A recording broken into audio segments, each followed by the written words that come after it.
Your 2 minutes are up. Thank you. Next speaker, please. Good morning, Commissioners. My name is Joseph Sabag. I'm the Executive Director of IAC for Action, an entity that represents hundreds of thousands of Israeli Americans who wish to applaud you for considering the prohibition against commercial boycotts of Israel. I'm also the attorney who drafted the model legislation on which the ordinance you'll be considering is based. In 2014, South Carolina became the first state in the country to pass such a law. I also drafted Florida's law in 2016. There are 39 American states that have taken up such laws. There are hundreds of cities and counties that have taken up such laws.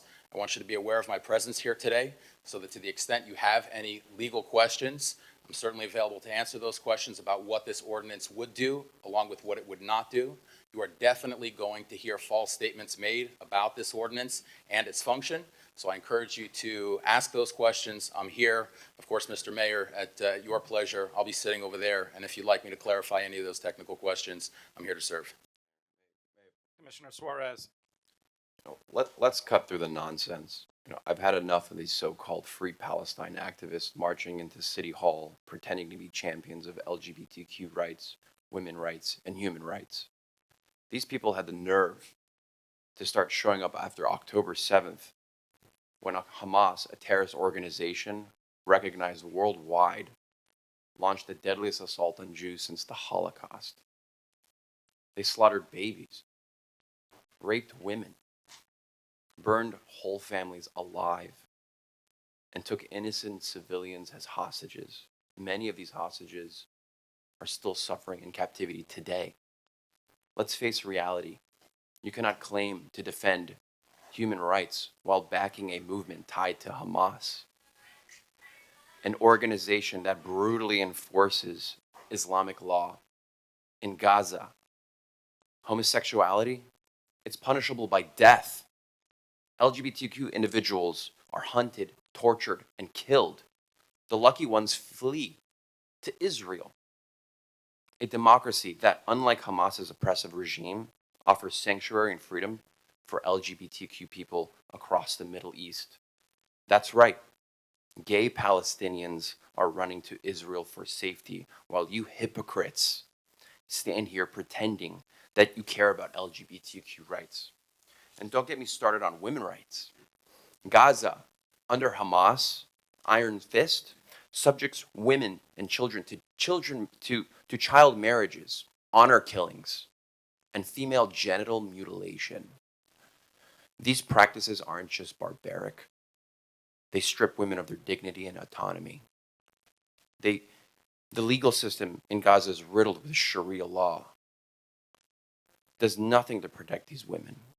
Yet here you are screaming about human rights while conveniently ignoring the suffering of women under Hamas's rule. It's time you confront the hypocrisy head on. You want to talk about human rights? Look at the atrocities committed by the government you're defending.